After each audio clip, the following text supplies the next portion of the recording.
அனைவருக்கும் வணக்கம். தமிழ்நாடு அரசு ஊழியர்களுக்கு ஒரு மகிழ்ச்சியான செய்தி. அதாவது அரசு ஊழியர்களின் நலனுக்காக 7 வங்கிகளுடன் தமிழ்நாடு அரசு அதிரடியான ஒரு ஒப்பந்தத்தை போட்டிருக்காங்க. அது என்ன தகவல், அதை பத்தின முழு விவரம் என்ன எல்லாமே இந்த வீடியோல பாத்திரலாம்.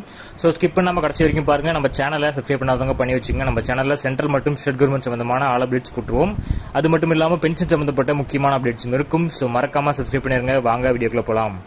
ஃபர்ஸ்ட் ஆஃப் ஆல் பாத்தீங்கன்னா, தமிழ்நாடு அரசு திங்கட்கிழமை அதாவது மே 19, 2025 7 வங்கிகளுடன் புரிந்துணர்வு ஒப்பந்தங்களில் கையெழுத்திட்டது. ஸோ இந்த வங்கிகள் மாநில அரசு ஊழியர்களுக்கு பல்வேறு காப்பீடு தொகைகள் மற்றும் சலுகைகளை இலவசமாக வழங்க ஒப்புதல் கொண்டுள்ளன. ஸோ இந்த வங்கிகளில் சம்பள கணக்குகள் பராமரிக்கப்படும் பட்சத்தில் இந்த ஒப்பந்தங்கள் பொருந்தும்.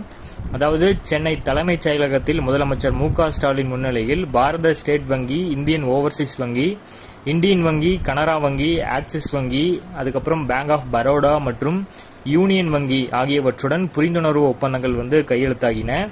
நிதியமைச்சர் சமீபத்தில் சட்டமன்றத்தில் ஆற்றப்பட்ட பட்ஜெட் உரையின்படி இந்த ஒப்பந்தங்கள் கையெழுத்தாகின. அரசு ஊழியர்கள் தங்கள் சம்பள கணக்குகளை பராமரிக்கும் வங்கிகள் மற்றும் ஊழியர்களுக்கு அவர்களது குடும்பத்தினர்களுக்கும் பல்வேறு சலுகைகளை இலவசமாக வழங்க முன்வந்துள்ளதாக அவர் கூறியிருந்தார். ஸோ விபத்து, மரணம் அல்லது நிரந்தர ஊனம் ஏற்பட்டால் 1 கோடி தனிநபர் விபத்து காப்பீடு தொகையும், விபத்தில் இறந்த அரசு ஊழியர்களின் மகள்களின் திருமண செலவுகளுக்கு 5 லட்சம் உதவித்தொகையும் இந்த மனுவில் அடங்கும். அனைவருக்கும் வணக்கம். விபத்தில் இறந்த அரசு ஊழியர்களின் 2 மகள்களுக்கு 10 லட்சம் வரை உயர்கல்வி உதவித்தொகையும், பணியின் போது இயற்கை மரணம் ஏற்பட்டால் 10 லட்சம் ஆயுள் காப்பீடு தொகையும் வங்கிகளால் வழங்கப்படும்.